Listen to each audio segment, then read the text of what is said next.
We were your typical family. I'm Shelby Stout. Our family lives in Weddington, North Carolina. I have a husband, Stuart, and 3 daughters. In 2003, we were a typical family, just going through life, living the fast lane like all families do, running here for basketball, here for cheerleading, here for school projects and activities, and just living life.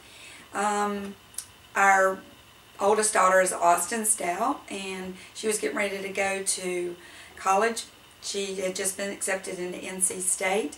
And then I had a 16-year-old, Holly, who was a sophomore at Weddington High, and a 12-year-old named Hope Stout, and she was just finishing up her basketball season at Weddington Middle when she decided she was going to be a cheerleader.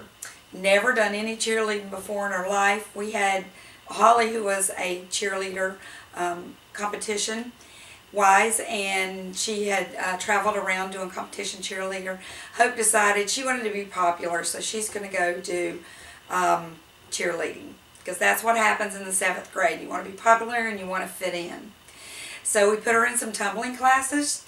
She starts doing learning how to do cartwheels, and started having a little pain in her knee, and we thought it was just from all the flipping and flopping she was doing. She actually did make the cheerleading squad going in for the football league that fall. But her knee kept hurting, and so we decided to take her in, took her into the doctor, and the doctor said, I think she's just spraining it. Why don't you wrap it and come back in a couple of weeks if it's not any better, and we'll do an x-ray. She kept living life, went tubing in the next couple of days, playing with her friends, going shopping, all the fun things that she liked to do. Pain was still getting a little bit worse, and it started noticing a little bit of swelling in her knee, so we took her in. I have a background of medical assisting, and she was in the doctor's office, and she had just come out from the x-ray. I can read faces pretty well, and I knew that something wasn't right. So the doctor came in, he said, I want somebody else to look at it. So we're going to have you go up just a couple of flights of steps and go see a doctor. That doctor was an oncologist. Hope was kind of freaked out over it and said, do you think I have cancer? And I said, well, babe, I don't know, but we're going to go find out what it is. They're saying maybe infection, but there's something that's just not right. So within a week, we had gone through the scans and everything. And within 1 week, we found out that she did actually have cancer. It was osteosarcoma. It's a bone cancer. And it wasn't just in that leg that was hurting. It was in her right leg, her left leg, her hip, her backbone, and her lungs before we found it. So, it wasn't a good diagnosis. It was a hopeless diagnosis, but her name was Hope. And we have her faith, so we were not going to give up on this.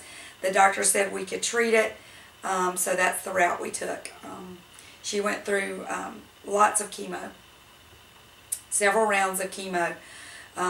Number 1 prayer request is to not lose the hair, and to get a complete healing. So that was 1 and 2 prayer requests on the list. We were at the doctor's office, and he started playing with her hair, and it started coming out, and we knew that was going to happen. She went through the rest of the summer. She says, I'm not defined by my hair, it's what's inside me. She kept living through the cancer. As the cancer was growing, her faith was growing, and that's what I remember most about her, not the hardships, but how she chose to live life instead of not living. And so Make-A-Wish decides that it's time for her wish, and the money had already been raised for her wish. With the 2 older daughters in high school, their student council had already raised the money for her to get her wish. So they were just waiting on Hope to make her wish. She couldn't think of anything. We had swam with the dolphins a year before she got sick. We'd been at Disney World because we actually lived in Florida a couple of times, or a couple of years before she was born, and we'd gone a couple of times. So she just couldn't really think of anything, because she said, and this is kind of weird how you can say this when your body's full of cancer, but I'm blessed. I've done those things. So they came, and she asked what the other kids did. How do they get their wish? Where does the money come from? And they said, well, their wish comes from when we raise the money, then the kids that are on top of the waiting list gets their list, and we work down. Well, how many kids are on a waiting list?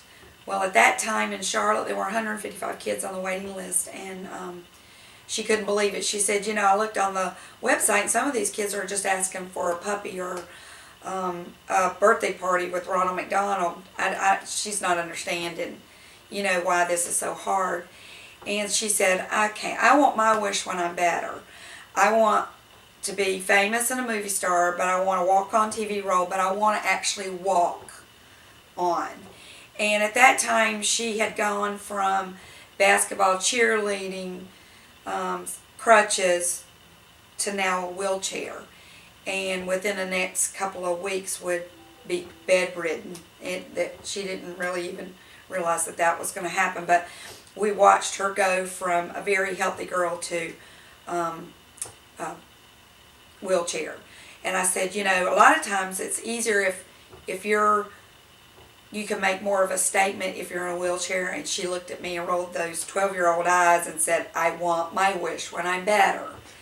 And I said, okay. So she said, I want to do something to help these kids. So at that time, we just kind of threw the ball up in the air and said, okay, let's see what we can do with it. Let's plan a gala. Let's see where it goes. We'll sell some charms. We'll just raise money. See if we can get a couple wishes granted. When the Make-A-Wish ladies left, when they started calculating the 155 wishes, it was going to cost over $1 million for this wish. And nothing like this had ever been done before. And they were kind of deer in the headlights. Look, like, what are we going to do now? Because we promised her this wish. And so the ball started rolling. And in 4 weeks, after word got out, newspaper articles came out in the Charlotte Observer. Hope got on the radio morning show with Keith Larson, just a local radio show. It lit up like fire, like a snowball rolling down a hill. It just snowballed. And in 4 weeks, $1.1 million was raised. And all the kids, 155 kids, got their wishes. And Hope's wish came true.